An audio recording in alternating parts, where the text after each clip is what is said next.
I like loving the green. Likewise. Yeah.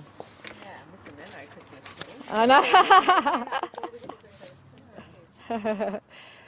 know. Okay, are we all ready? Sound is good? Happy? Yep. All right. Well, thank you so much for coming along today. Today I'm very pleased to be able to announce that the Queensland Government has purchased this property here for $9.4 million. This is an investment of the Queensland Government to see an additional more than 30 new social housing dwellings added to our stock. This particular site, of course, a former retirement village under the Avio Group. It had recently ceased operations and of course it had been vacant for quite some time. They'd put it on the open market and the Queensland Government entered into negotiations and was obviously the winning bidder in the end. This is a critical part of our solution to ensuring that we have more social homes in our stock going forward. And of course this particular location is absolutely ideal. It's close to public transport, to shops and all of those things that make social housing very easy to be able to access. The particular place here, we've got a number of one-bedroom units along with a heritage listed building in the middle, which we hope to be able to create into more communal space going forward, not just for those residents here but for the broader community. There's a bit of work to be done, of course. It is an older building. Some of the bedrooms, self-contained bedrooms, were built back in the 80s, so there's a little bit of work to be done. We've got our team on that already. Certainly there's a little bit more work to be done around determining the property as being public housing under the public planning regulations, and that's underway currently.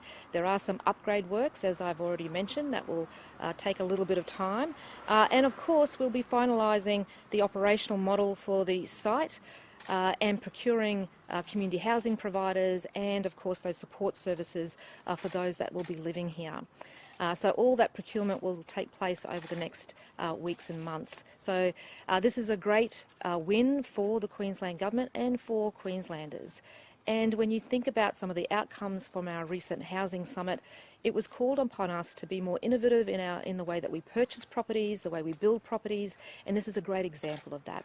Not only are we building more social housing in Queensland, some of which is quite innovative in its prefabrication stance, but we're also purchasing in an innovative way. So looking at these kinds of properties that give us some instant stock to put into our social housing offering.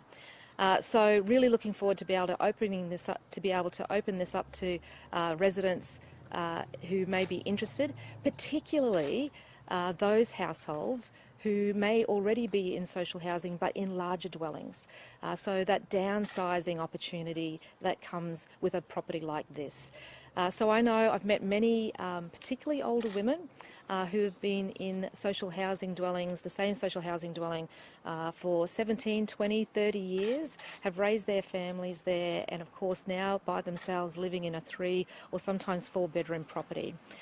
This particular opportunity here and others that we're building across Queensland do give that option for those individuals to move out of those bigger dwellings and into a downsized opportunity like this, freeing up those larger homes for the families that need them right now.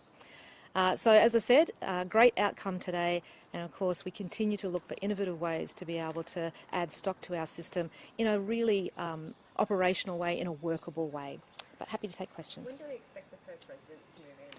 Well, like I said, there's a few things to actually do at the moment. We've got to go through some of the planning regulations to move that along. There's been some preliminary work that's happened in that space, but we do need to do a bit more in that. And of course we need some of our team to come in and assess the actual dwellings to see how much work there's needed to get them up to scratch.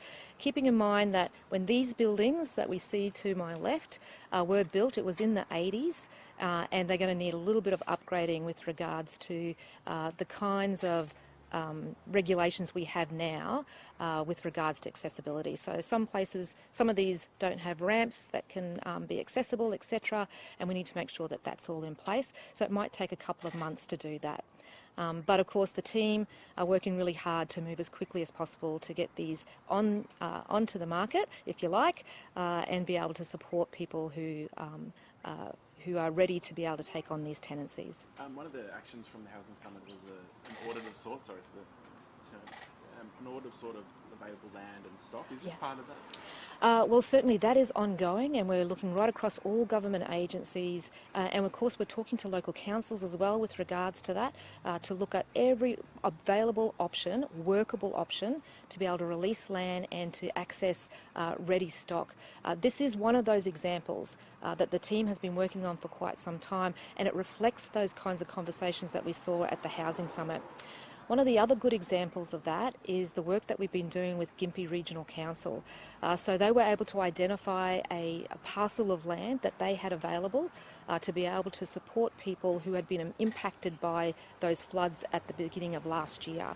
We've seen now 26 dwellings placed on that land as a result of the partnership with between the Queensland Government and the Gympie Regional Council. And not only that, Gympie Regional Council have been the first council to develop and release their local housing action plan, something that we're doing with all councils across the state to be able to unlock land and, of course, get those buildings on those places as quickly as possible. Some of the other announcements that came out of the Housing Summit and some of the initiatives that are coming out included the Griffith University accommodation, the Q-Build, prefab homes. Where are we at with both of those? Yeah, so obviously Q-Build focuses really on being able to build prefabricated homes for government employees, and we're working with local councils for where that need is the greatest. And as I understand it, Q-Build pretty close to being able to stand up their warehouse to get that work underway.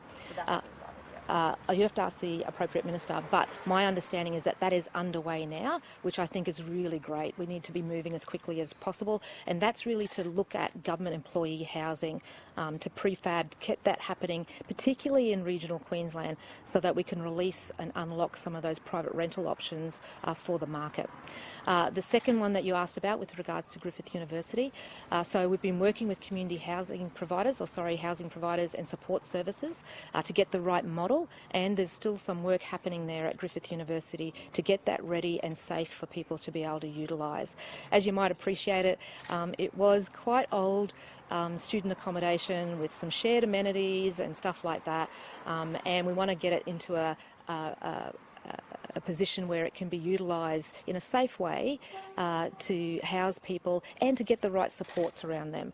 So we're working with those support services and others to get the model right as well. Are we still a couple of months away or weeks away from the Griffith University? Yeah, well certainly there is a very strong set of leaders doing that work out of Economic Development Queensland, who are doing that work right now on behalf of the Queensland Government, and I know that they're moving as quickly as possible.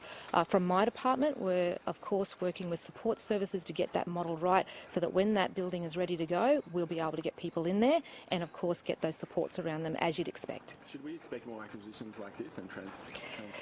Well, certainly, you know, what we saw from the Housing Summit, where we had every single, we had representation from it right across the whole housing sector, whether that be builders, homelessness services, property developers, all of those together, we came up with a great deal of work to move forward on it. Some, I think, over 55 actions that came out of that. One of them was to look at innovative ways to be able to purchase properties right now. We have, for a long time, engaged in spot purchasing, particularly in locations where we needed some speedy options to secure housing for people who needed it. This is one of those, and you can expect that we'll be seeing more of those sort of innovative spot purchasing opportunities coming forward, wherever they might be. Whilst, of course, we continue to deliver our pipeline of new builds. We've commenced now over 5,000 new social housing dwellings across the state since we came to office, and we've completed over 4,000. And we continue to ensure that we've got that pipeline of work so that we see those new dwellings being built, but in the meantime We're looking at prefabricated options, not just through QBuild for those government employee housing, but also through my department, through our modern methods of construction EOI that we put out last year, and we'll be able to announce very soon the number of homes that we'll see built as a result of that work.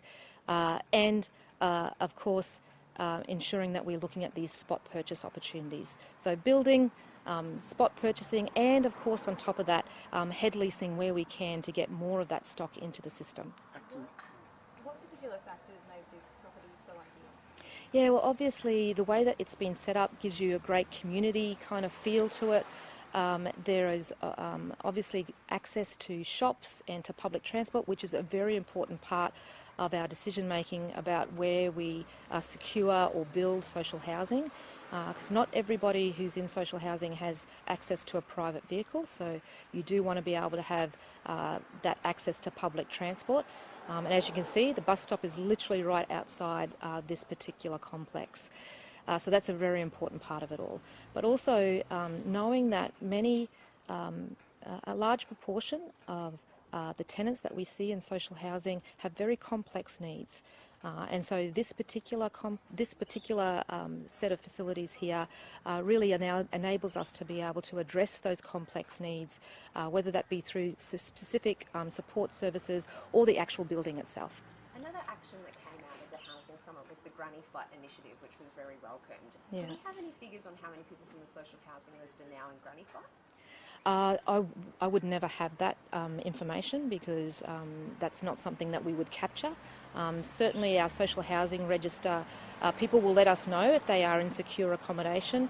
If they no longer wish to be on the social housing register, we wouldn't necessarily ask them if they're in a specific type of accommodation. But certainly that change in the regulation with regards to granny flats or those second dwellings, absolutely welcomed. We really need every option on the table to be able to support those who are requiring accommodation. Keeping in mind, of course, that there's a huge difference between those who are eligible for social housing. It's really only about 4% to 5% of Queenslanders would be eligible for social housing, but those, of course, who are looking for private rental options. And certainly affordable options, which is why the granny flat change to that granny flat regulation was so very welcomed. But we don't know for sure whether the Granny Flat initiative has indeed housed more people as a result. Yeah, so I think there's a bit of work that's happening in that space from the Deputy Premier's department, and so to give us all a bit of a stronger picture about that, including the fact that what's going on with regards to Airbnb and those short stay accommodation pieces.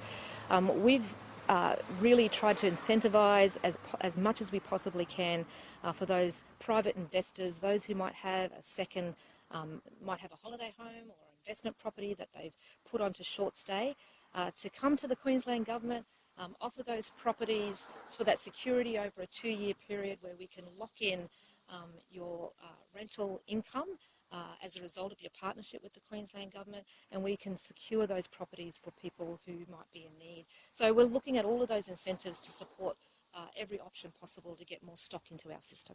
The Shadow Housing Minister has been critical, saying that announcements don't house people, and there is still a lot of work to do on the back end of these announcements that we've been discussing. What's your response to that? Yeah, well, obviously, first of all, as I've said, we've completed over 4,000 new social homes. That means that there are families in those homes right now, and I'm visiting sites right across Queensland where we are, whether I'm turning a sod, inspecting a site, getting the keys handed over, we're seeing that right across the state, and we're partnering with our community housing providers to do that work. And we're seeing that in all parts, and in fact in places where we really need them the most. So for instance, on the Sunshine Coast, in our work with Churches of Christ, where we're seeing multiple dwellings being completed there, and soon will be available to those who need them the most. And that's duplicated right across the state. For the Shadow Housing Minister to make those kind of statements, I think the guy's got more front than Myers, honestly. When he left the office of the Minister for Housing, he left this state with 428 less social housing. That's less, 428 less social houses under his leadership. And he cut construction for social housing by 90%. We saw zero commencements in key places like Sunshine Coast, Gold Coast, Logan in particular years. We've had to build back and we've had to build more. And that's what we've been doing, and including being able to secure properties like this that will be home, that will become somebody's home or the home to now potentially over 30 different households. Acquisitions such as this,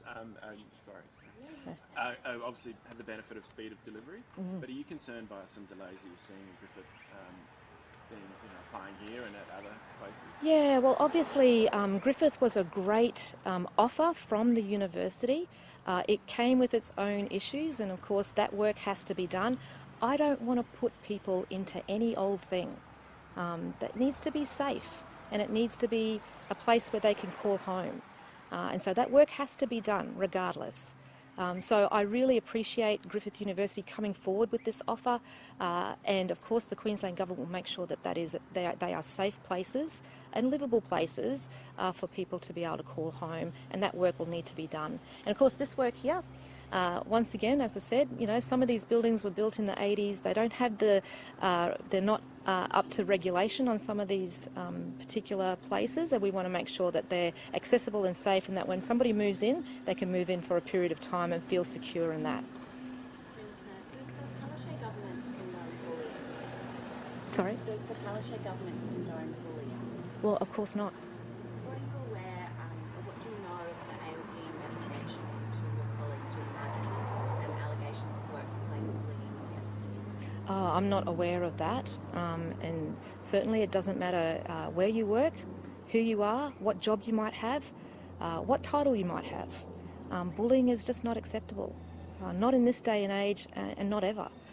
So I'll let that investigation do what it needs to do, but I don't condone bullying. I've been the subject of bullying in my life as a kid. I think we've all felt that, and I've felt that in some workplaces in the early 80s and 90s. But these days we don't tolerate it, and nor should we. And can I just ask on a different subject, do you think that the Albanese government is doing enough to encourage Australians and educate Australians about why they should vote yes to having an Indigenous voice enshrined in the Constitution? Yeah, so for me, as a Kondamuka woman, the voice, treaty and truth are all incredibly important parts of progressing this country in terms of a modern country that embraces all of who they are. We have a very ancient past in this country, so ancient that every time we breathe in the DNA of the stories of which live in the lands that we walk on, that DNA becomes part of us, and therefore the responsibility for all of us to move forward. Now, our past is not always comfortable. Our story as a nation is sometimes ugly, but we need to embrace that to be able to move forward. And so voice, treaty and truth become absolutely key pillars in being able to do that. Voice to me is the legislative architecture to be able to work out exactly what that looks like going forward. You cannot go through the voice procedures and all of that sort of stuff that Parliament needs to do without putting in the legislative framework, which is our constitution, through a referendum. And I think right now, for me, I see my colleague Linda Burney and others at the federal level working incredibly hard to speak to every Australian about the responsibility of the DNA that they've breathed in every day that they've walked on this land. And to be upfront about understanding our shared, sometimes uncomfortable and sometimes ugly truth of our past. So while that's happening in Queensland, we are absolutely progressing our work around treaty. We saw, in terms of what's been provided last year in Queensland, and we continue to move forward with regards to that. It's an important part of the overall conversation, and it honours the work of those hundreds of people who combined in Uluru for the Uluru Statement from the Heart, Aboriginal and Torres Strait Islander people from right across the country all came together, brought their expertise, their cultural wisdom, and their ancient connections to build that Uluru Statement from the Heart. The Voice absolutely honours that, as does our work on treaty, as will all of our work around truth-telling, not just in Queensland but right across the country. The more we talk about it, the more we unpack this knowledge and connect our understanding to it, the better people will understand why this is so important for all of us. You're saying that the legislative framework comes after the referendum vote. Do you think that people, Peter Dutton is always banging on about give us more detail. Do you think that detail comes afterwards and it's up to the Parliament to work it out? But first, yeah.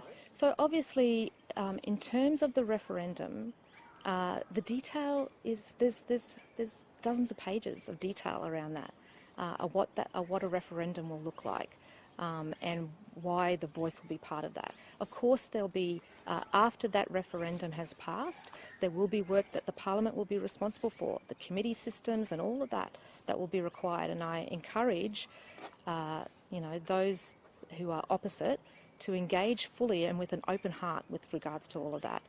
It's an incredibly important point in our history as a nation, and we need to turn this corner together. And Lydia Thorpe in Victoria, you talk about Queensland's progressing its treaty process. She says treaty needs to come before voice because she's concerned that voice comes first. It won't properly acknowledge that First Nations sovereignty was never ceded. Yeah. Do you have a thought about that order of things? Yeah, well look, first of all, as I said, hundreds of First Nations peoples joined together in Uluru, brought all of their wisdom, all of their ancient knowledge and connections to that conversation, and they were very clear. It is voice, treaty and truth. That's what they said, so voice being first. They made that very clear. Now, I have, of course, as a traditional owner on lands that have never been ceded, want to ensure that as we progress with treaty and as the referendum occurs, that concept is absolutely kept inside that conversation. I think it's very important. But I will always honour that wisdom of all of those people who voluntarily came together. These were people who were put forward by their communities to come forward, have a deep and meaningful conversation about these issues, and they were very clear that voice was first. One last question. The federal government, as I'm aware, hasn't committed to establishing a joint authority like the LNP did when Prince was in power as well. Do you agree that having an independent body to oversee infrastructure spending is pretty critical to transparency? Well, obviously, in terms of the Olympic Games, Queensland has a track record of being able to deliver major events. Not long ago, we had the Commonwealth Games here and, of course, worked very well with the federal government and all of the bodies to be able to deliver what was an incredibly successful Commonwealth Games. So I have every confidence that those who are leading this process right now are absolutely ensuring that we've got everything in place, or will have everything in place, to ensure that we have the best possible Olympics for Queensland in 2032. And what an exciting time for our state. It is a time, as the Arts Minister, can I say, it is a time when we will be able to show the rest of the world our true cultural identity as a state. We are not Sydney, we are not Melbourne. We're Southeast Queensland and we're Queensland. So to be able to show that unique cultural identity of our state to the rest of the world will be an amazing opportunity, particularly for the arts sector in 2032. All right. Can we just have one last question, please? You must also be pleased as Arts Minister about a federal move to force streaming giants to produce more local content. Will Queensland push for a larger slice of those productions? Oh, absolutely. We, under the Premier's leadership as the Screen Minister, if you like, she has absolutely been at the forefront of ensuring that we've got a great screen industry here in Queensland. All of those jobs that we've been able to maintain and gain here in Queensland are a result of the investment that we have made here as a state. So in terms of those streaming content, we absolutely will be calling for our fair share of all of that. This means more jobs for performers, more jobs for those who are in the industry more broadly, for lighting technicians, sound technicians, cameramen, etc. These are all incredibly important pieces of our screen industry, and getting our fair share of that will be absolutely at the forefront, and we very much welcome the federal government's announcement around that. Thank you, everyone. Thanks, guys. You're welcome. Everyone's sweating. Can't feel my arm.